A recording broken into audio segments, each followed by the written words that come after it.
Господь испытывает более сильную боль, чем живое существо в этой обусловленной жизни.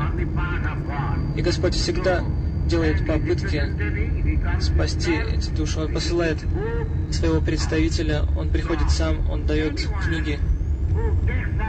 И любой, кто принимает эту миссию, то есть любой, кто от имени Бога пытается спасти эти обусловленные души и вернуть их обратно к Богу, считается самым близким, самым дорогим Господу преданным.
Если вы хотите стать очень дорогим Кришне или Богу, тогда попытайтесь принять эту миссионерскую деятельность.